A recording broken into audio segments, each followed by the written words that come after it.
Monsieur le Président, j'ai suivi avec attention votre sortie médiatique. Lorsque j'ai entendu ce que vous avez déclaré, j'étais tout simplement triste.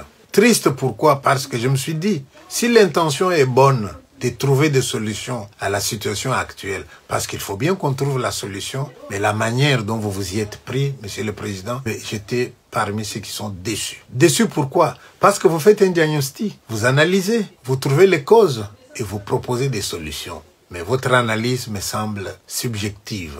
La situation de notre pays, qui a déploré, a des causes multifactorielles. Vous ne pouvez pas, comme vous l'avez fait hier, dire tous les problèmes c'est Tshisekedi. Comme si vous sous-entendez que si jamais on met Tshisekedi dehors, la situation va se régler. Comment pouvez-vous raisonner comme ça, Monsieur le Président? Vous qui, à un certain moment, avez déclaré que au Congo, vous n'avez pas trouvé 10 personnes de valables qui auraient pu vous aider à développer le Congo. C'est vous qui l'avez dit. Mais si vous n'aviez pas 10 personnes valables, moi j'avais une question à vous poser. Vous les aviez cherchées où?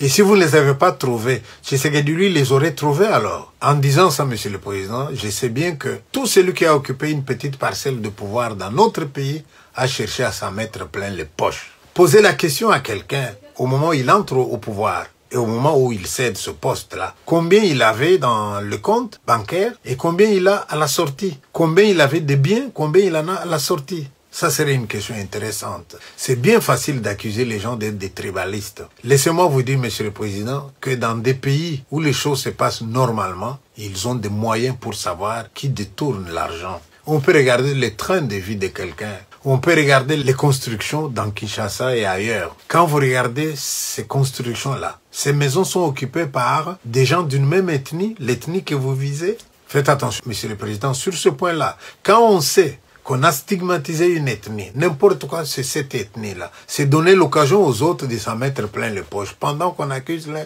nous on prend.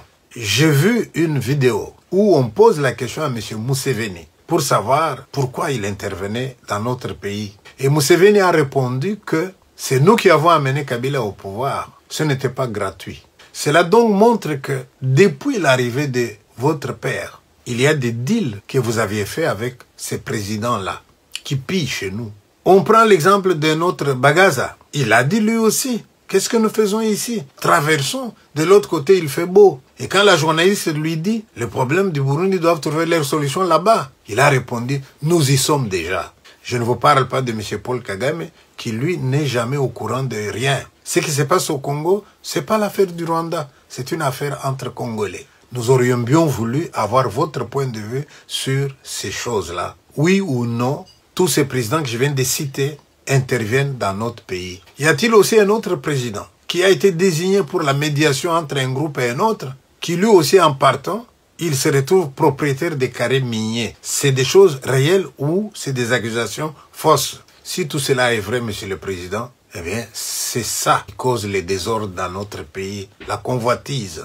Est-il vrai, oui ou non, que les Européens ont signé un contrat avec les Rwandais pour nos minéraux? Si oui, pourquoi vous n'en parlez pas? C'est bien beau de dire un tel a trouvé un pays unifié, une armée. Quelle armée, Monsieur le Président? Une armée infiltrée par des gens qui, aussitôt que la guerre commence, ils fouillent en laissant même les clés de contact dans les jeeps pour que les autres les prennent. Vous n'allez pas nous dire, Monsieur le Président, que vous n'êtes pas au courant de tout ça. Les Congolais vous attendaient sur tous ces sujets-là. Il n'y a pas longtemps, j'avais entendu dire que vous poursuivez vos études et que vous préparez une thèse de doctorat. Mais lorsqu'on prépare une thèse de doctorat, on doit savoir que la méthodologie de recherche, avant de tirer les conclusions, c'est une étape très importante. Et vous savez très bien que la situation du Congo, qui est déplorable, j'en conviens, vous avez raison de le dire, mais les causes, elles sont multifactorielles. Vous ne pouvez pas dire les causes, c'est Tshisekedi. C'est lui qui vous a précédé tous, président Mobutu. Un moment, il a parlé, lui aussi, des gens qui détournent. Et il a même dit, Congolais, même si vous ne pouvez pas vous empêcher de voler, mais voler à petit feu, ne prenez pas la caisse en un jour. Ces problèmes-là, si on n'entre pas en profondeur pour l'analyser à sa base, vous aurez des gens qui vont crier, ah, le voleur, il est là. Mais pendant qu'il dit le voleur est là, lui-même est en train de voler. La situation du Congo mérite une analyse tout à fait scientifique. On parle de tribalisme. Et j'aurais bien voulu qu'on fasse une étude là-dessus. Vous qui avez de l'argent et qui aimez le Congo, mais donnez de l'argent aux doctorants, qu'ils nous fassent les études là-dessus. C'est quoi ce tribalisme dont on parle? Je me souviens du procès de Tchébéa. Au cours de ces procès-là, un moment, on nous a présenté les gens qui étaient à l'action quand il a fallu tuer Tchébéa. Sur une dizaine de gens qui ont été cités, Monsieur le Président, eh bien, 9 sur 10 étaient d'une même province. À ce moment-là, vous allez parler du tribalisme, oui ou non? Au moment où Mobutu doit perdre le pouvoir, son armée, à lui, c'était une armée qui n'était pas représentative de tous les composants de notre pays. Moi, je suis pour des engagements sur base de critères objectifs. Monsieur le Président, lorsqu'on suit votre discours, on a l'impression que vous pensez que les Congolais vous attendraient encore. Est-ce que c'est pas un manque de réalisme? Est-ce qu'il ne faut pas tourner la page? Et le plus gros morceau que personne n'arrive à avaler, c'est lorsque vous et Nanga, vous vous targuez en disant vous avez fait une passation pacifique et civilisée. Est-ce que vous comprenez, Monsieur le Président, qu'en disant ça, vous vous trahissez dans une démocratie? Est-ce que c'est le rôle d'un président de faire une passation pacifique du pouvoir? Ou est-ce que c'est le peuple qui, à un moment, dit à un président qui a fait un mandat, qui a fait un autre, qui cherche à glisser, le peuple dit « Ah, nous en avons assez ». Et quand le peuple contraint un président comme ça à dire « Je dois partir », et le président ose encore nous dire que il a fait un deal avec les suivants. C'est pas ça ce que la démocratie recommande, monsieur. C'est pas ça ce que le pays attendait de vous. Monsieur le Président, le Congo est en difficulté. La solution, nous la trouverons sur le plan national d'abord et nous la trouverons sur le plan international. Sur le plan international, nous sommes en train de dénoncer la complicité des pays européens qui sont des receleurs et qui donnent des armes aux uns pour nous faire du mal. Mais sur le plan intérieur, dans notre pays, Monsieur le Président, nous devons pouvoir nous dire les choses. Sur ce point, je suis d'accord avec vous. Est-ce que les évêques sont les mieux placés pour initier un débat sur ces sujets-là? Je ne sais pas. Au cas où ils voudraient le faire, il faut être prêt à reconnaître ce qu'on a fait du mal. Accuser l'autre, c'est facile. Mais il vaut mieux voir qu'est-ce qu'on a fait soi-même, qu'est-ce qu'on a laissé comme pays. C'est bien de dire j'ai laissé autant d'argent, j'ai laissé un pays dans tel état, mais vous avez laissé une armée infiltrée, Monsieur le Président. Vous avez laissé des gens, mais qui travaillent au service de nos ennemis. Et aujourd'hui, lorsque vous avez le mouvement M23 qui arrive à Goma, qui tue, est-ce que c'est Tshisekedi qui a dit aller tuer là-bas?